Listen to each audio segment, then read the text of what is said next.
Hello, welcome viewers to this is a bi-monthly show that we alternate 3 programs of Champlain Valley Office of Economic Opportunity, each one housing programs, and the program is called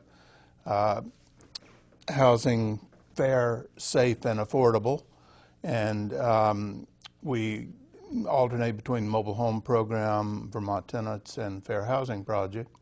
And my name's Ted Wimpey, and I am Director of the Fair Housing Project. And so today we have, fortunately, a guest, Michelle Boomhowerr, who works with the Chittenden County Regional Planning Commission. And I will, in just a minute, let her tell you more about what she does for the Chittenden County Regional Planning Commission and a little bit of bio on herself, if she doesn't mind. I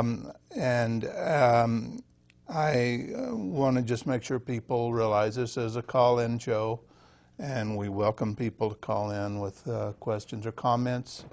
And what we're going to focus on today, it's transportation. And so some people might say, what about transportation would be of interest to people concerned about fair housing? Well, there's actually a pretty big intersection between transportation, especially if you look at the way towns and cities develop their transportation plan, their development planning, I should say, and transportation is a part of it. It can create situations that will promote more inclusive communities and more affordable communities for people, many of whom lower income people and middle income people who tend to be more protected under fair housing law. And it can either go either way depending on how the plans happen. It can be exclusive or inclusive. And so we're all about trying to promote more inclusive communities. And today we want to look at especially transportation planning aspects of that. So I'll let Michelle introduce herself and talk about what she does. Thank you, Ted. As Ted mentioned, I'm with the Chittenden County Regional Planning Commission. I serve as the organization's assistant director, and I am also the Transportation Program Director. We have a significant transportation planning program which is funded by the Federal Highway Administration, the Vermont Agency of Transportation, and resources from our local communities who are dues-paying members of the Chittenden County Regional Planning Commission. The Regional Planning Commission is a platform for basically providing regional planning services, municipal technical assistance, and coordinating and assuring that the regional plan for development for our county is created and implemented, and working with municipalities who basically feed up the information from their municipal planning processes to our regional planning process. We do, in addition to sort of our transportation funded programs that I mentioned, we work closely with the Agency of Commerce and Community Development, which aids in funding our regional transportation program, or our regional planning program broadly. And then we do also a lot of projects that are related to brownfields redevelopment where there are contaminated sites, housing-related planning, water quality-related planning, etc. So we have a very broad agenda. In Vermont, there is not any county government, as we know, and so the Regional Planning Commission serves as a bit of a forum for county coordination that county government would typically serve. So I have been with the Chittenden County Regional Planning Commission for about 6 years. Prior to that, I was director at Lamoille County Planning Commission in north central Vermont for about 10 years. And I've also historically worked at the Act 250 office, assisting with permit creation and permitting processes back before that. So some broad experience. Excellent. Well, I certainly appreciate you being on with me today and offering some of that experience up for the public. And let me just begin with a few maybe definitional questions. There's something that planners are using a lot. I don't know if it's been in the lingo for a long time, but it's called location efficiency. Could you tell me a little bit about what location efficiency means? Sure, Ted. It's really pretty simple. It's really about living near where you work, where you go shopping, where you go to school or your children go to school, and where you recreate. It's having all the resources that are a part of your day-to-day life near to you so that you don't have to take a lot of long trips in your car, oftentimes driving by yourself, which creates road congestion, in addition to being inefficient in terms of time and money invested in one's personal transport, so to speak. So when we talk about location efficiency, we talk about where we are locating our density of housing in our communities. Is that in a core area that's related to village or city core characteristics that include the shopping, the education, and the job issues that I talked about? Because we know that both the buildings in our communities and transportation together account for about 70% of our energy use nationally, and about 62% of our greenhouse gas emissions. And I talk about greenhouse gas emissions at the same time I talk about energy because they're pretty closely correlated. And we just finished our climate inventory for the region, and we in the region emit about 1.1 million metric tons of carbon, and that's about 16% of the total in the state. 48% of our emissions are generated from transportation, which is pretty much the same number as the energy demands of transportation in our communities. And AARP has some great statistics on how much it costs a family to own a car each year, and it's well over $8,000 for the average family. So we're always trying to think about how do we create more affordable measures for folks to engage with their living and transportation activities and make them more efficient jointly. And that really drives home to where we live and what the transportation alternatives are that are available to us in terms of access to transportation resources, whether it's sidewalks to be able to walk to and from where you need to go, bicycle lanes or bicycle amenities, and of course transit service. Transit service is a huge resource in terms of folks that live in areas that are dense enough to support transit ridership. So all of those elements together can significantly reduce the cost to a household of their transportation resource costs, and oftentimes locating housing in areas that are denser is more cost efficient because community services are located in those areas. You have sewer, water, the transportation resources I mentioned, and your internet and all of those things are available because there are so many people there to utilize them. They're less costly, and the housing prices can be less costly, and that's your area of expertise. You see that all the time. Right, and tying this right back when we can keep tying things back around to the fair housing issue. It's well known, it's well proven statistically. The demographics show that a lot of people who are in protected classes, they're called under fair housing law, state and federal. For instance, people with disabilities, seniors, because in the state of Vermont there's protection for the category of age. The minorities often tend to be lower income. All these people tend to be lower income. Not all of them, but there's a higher proportion of people in these protected categories that are lower income.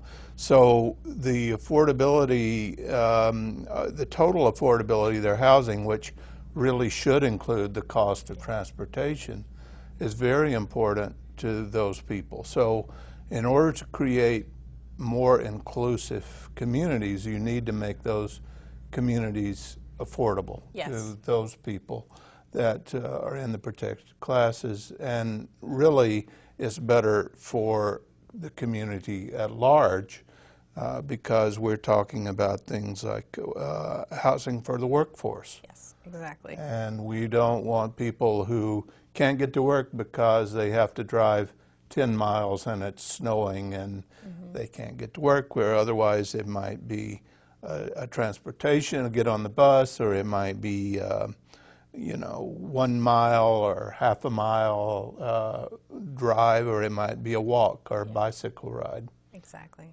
And so I'm just curious, we know that restructuring the plans that sort of guide development are important, but in order to figure out the best way to restructure municipal plans, there needs to be data. Yeah.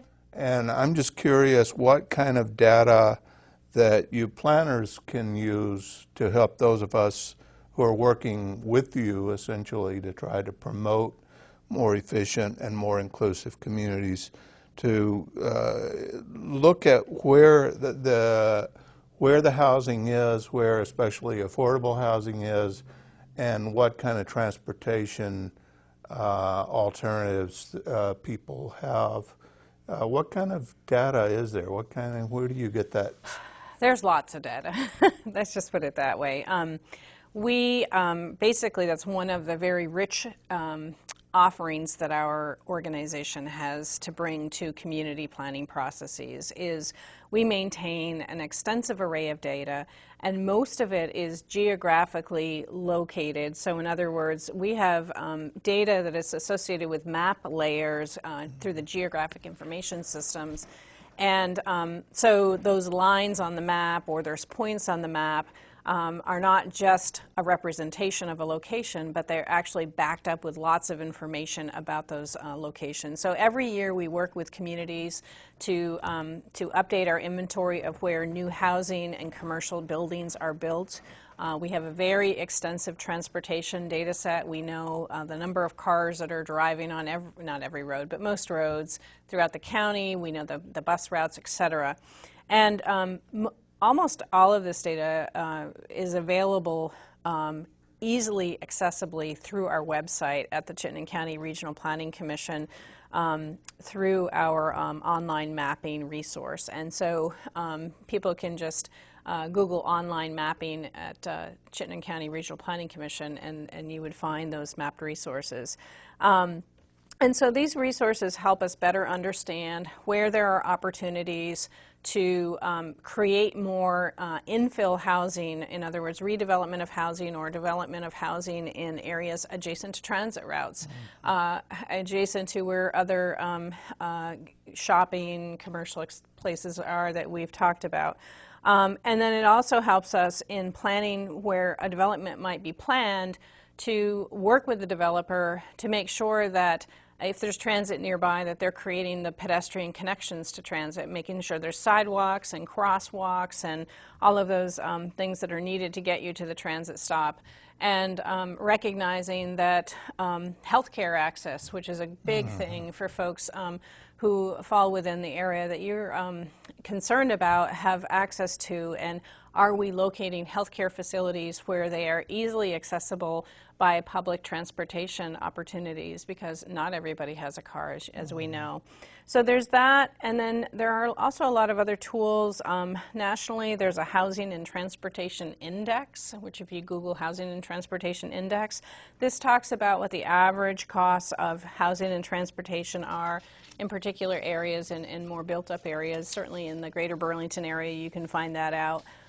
There's some interesting data relevant to this, because I think when we're talking about data, it's helpful to understand what are the metrics we're looking at, what do we want to compare and contrast. And there was information that I pulled up from the Twin Cities area of Minnesota, where it compared an urban neighborhood, which was located about 4.5 miles from Minneapolis, to a more suburban community that's about 25 miles out. And as we know, in Chittenden County, we've got folks that travel in from Jericho, Underhill, Milton, 15 to 20, 25 miles for jobs in the core here. And basically it shows that the folks that lived in the urban area 4.5 miles out traveled about 9,500 miles a year. whereas those that lived out further, they were traveling almost 22,000 miles a year. So you think about the cost of gas, the wear and tear, and all of those things. The folks in the urban area were using transit about 14% of the time, which is a fairly good, actually, rate of participation in transit. Not everybody takes transit. It's a great resource to have, and we're always trying to grow those numbers. Where those out in the suburban areas, less than 1% are using transit. Maybe it's not even there. Us average savings of about $415 a year for the folks, and this was it doesn't seem like a lot, but I think when you think about all the things that your family does and all the costs that you have to incur for driving to services and activities and jobs, this does add up. So, you know, I think the resources that can be garnered through the variety of programs that are now out there. The Center for Neighborhood Technologies has a lot of resource information, the EPA Smart Growth Program, and in my realm, the Federal Highway Administration Livability Program Initiative, I should say. The Livability Initiative really looks at the relationship between land use and transportation and making sure that we have an integrated, connected system that leads to the kind of infill development that makes housing more affordable for everybody. And I know that, you know, the things we're talking about really dovetail with some of the state's priorities in terms of trying to create inducements for more development generally, but especially residential development closer to downtowns. And I don't know if you could, I deal with these, but then I get some of them mixed up. There's about 5 different. There's a lot of designations. Designations. Yes. Could you just briefly say something about? Yeah, the designation programs are really about incentivizing doing the thing we want communities to do in terms of creating regulatory, permitting, and resource investments that attract infill development or development to occur in areas planned for growth. And so we have village center designation, downtown designation, growth center designation. There's a few others. I won't remember them all off the top of my head, but I'm glad you have that same problem. So the idea is that the state is going to give you additional resources if you are incentivizing development in those areas, and you might be using zoning and other local regulatory tools to induce growth in those areas. You might be providing tax incentives. You might be providing higher levels of density for building more units of housing in a particular development area in one of these infill areas. And in exchange for that, you're going to get better rates in terms of potential bonuses on grants for sidewalks and bikeways. You know, if you're applying for a grant program, if your project is located in one of these growth center areas, or you're going to get a more favorable allotment of water and sewer resource funding and that sort of thing. So there's a whole lot of incentives that come with communities shifting growth into areas planned for growth. And in fact, our regional plan, which we adopted in 2013, really took a hard look at each community's zoning regulations to pinpoint those areas that are planned for growth. Now, not every community has a designated village center, but every community probably has some sort of village center. You think about Westford, and there's, you know, the little core of area in Westford, and their zoning for that core of their community is their area where they're planning for denser growth. And so we put that all together as a composite, and we have a regional map of areas planned for growth in Chittenden County. And our goal is that 80% of all new development occur in those areas planned for growth, which is only 15% of our land area. So it's a pretty small land area where we want, you know, 80% of the growth to go. And last year, 86% of the new growth, which was like 500 units, a little more than 500 units of housing and commercial development, went in those areas planned for growth. So we met our target. It was the second year in a row that we met that target. So it's working. Folks understand that it's, you know, that's where the resources are. That's where it's going to be more cost effective. And that there's the encouragement from communities to build in those areas, and then it creates better opportunities, because oftentimes there'll be requirements for affordable housing within these developments, and you can speak to that. I was going to actually point that out, that we're not just talking about density bonuses for building in certain areas, but we're also talking about particularly bonuses for building a certain percentage of affordable units, and that's important for building the workforce. Yes. And it's not only important from just doing the right thing with regard to making housing more affordable for people at low incomes. It's good for the community, really. And the city of Burlington, of course, has inclusionary zoning. Yes. So to the extent there is development in Burlington over a certain number of units being built, there's a requirement for most of the city. I think it's 12%. Yeah. For the waterfront, it's higher. Yeah. But I'd also like to point out, a lot of thoughts keep coming in my mind as we talk, but some people are frightened by the concept of density in downtowns or close to downtowns, but historically that's the way Vermont developed. Yeah. And historically Vermont was, everybody thinks of Vermont is a rural state and has had a lot of farming everywhere, but it was very few people scattered around the broad countryside, Right. and a lot of people living in village centers and town centers. And that kind of started dispersing out along with all over the country. Yes. In kind of different ways from how suburbs developed in some of the country, but following some similar patterns as well. Yes, absolutely. We certainly see that in Chittenden County. I grew up in Jericho, and when I was a little girl, the first development came in just behind where I lived in the village core there. And those types of, single family, single lot development, fairly large lot developments that are, this was built in a hayfield where my father used to hay, and you would see these coming in and proliferating in many of our communities in the areas outside of Winooski, Burlington, Essex, South Burlington. Even South Burlington, when I was a young girl, really was a fairly core area, and then farms. And so we've seen this evolution. It's really auto-dependent. We just barely got bus service out to Jericho, Underhill, in that area this past year. But really, there have not been transportation resources, and so you have to have a car to get about. And your job is probably somewhere in Essex or Burlington or Montpelier, even. You're traveling for work, and so those things all just make it more difficult to have that mix of housing types and densities, and so communities are trying to really go back to their roots in terms of having a core area.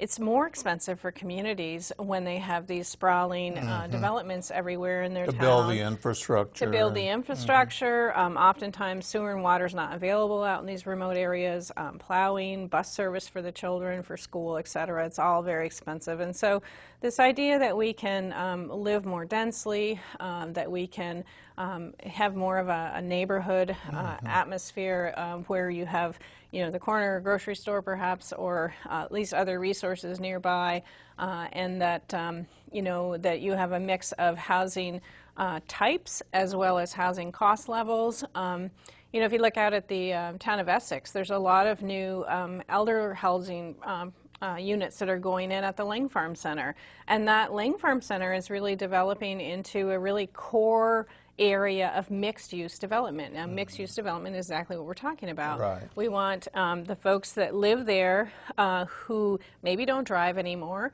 to be able to walk around the corner to the drugstore, and they can get the resources they need there. The post office is across the street. There's grocery shopping right around the corner, and so all the things they need are close by, and it really just helps enhance community life because you're not spending all that time in addition to your money driving around to get to where you need to go, if you can even drive. And you know, that's a big issue in our community. A lot of times folks who either don't have the resources or are elder and or disabled and don't drive need rides, and we have a limited investment of Medicaid funding to pay for, you know, the services to take a sedan out or a van out to get people to the reappointments they need. We've started a new program called Neighbor Rides to help volunteer drivers connect with folks who need rides all over the county so that people can have access to those resources. But it's much more efficient if folks are in a contained area where we can get them transit service or that sort of thing, and they're living affordably where they are. I mean, I see that as the future. Yeah. You know, if we're going to have a livable future and a humane future and a future that doesn't impact the environment to the point that, you know, things become drastically changed in ways we don't expect and don't want to have happen, we're going to have to look at that kind of moving forward to the past in some ways by building more, you know, higher density, good quality housing, high density, mixed income, close to downtowns. I know I won't mention the agency that we applied for, but to the foundation we applied to, but your agency and my program and several other agencies, many of which you wouldn't expect to be working together, submitted a plan to do a pilot program in the northwest part of the state to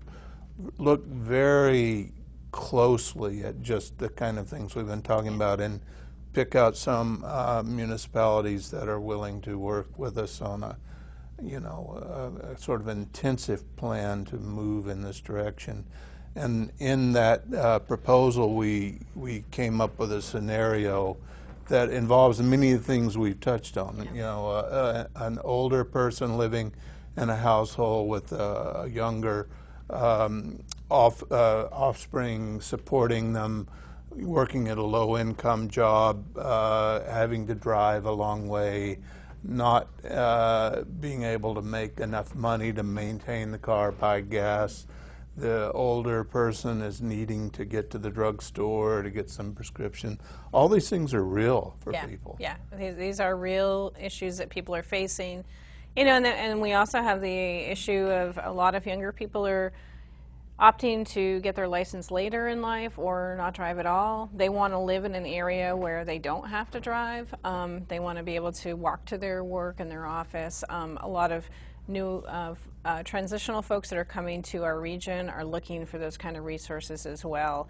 We're also trying to work with, you know, the idea that we work with lenders and have lenders who are doing loans help folks understand that it may not be as cost effective to buy that less expensive house way out of town, 30 miles out, if you think about how much it's going to cost you to drive back and forth to work each day, and factoring in the cost of transportation as one of the core elements that are considered when doing loans.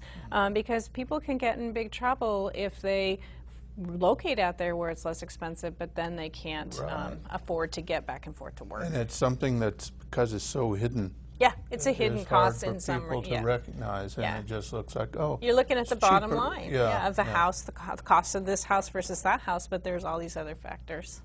Yeah, so this is all very, it's fascinating intellectually, and it's also something that I think many of us are compelled to really work on making serious progress, and that means you know, some of it is just winning hearts and minds to this idea of the kind of housing located where it should be located that accommodates the needs of everybody. And I think of all of us baby boomers who are not going to want to like be driving around everywhere. We want to just be able to walk out our door and get the resources we need. So it'll be interesting to see the transition in the next 20 years.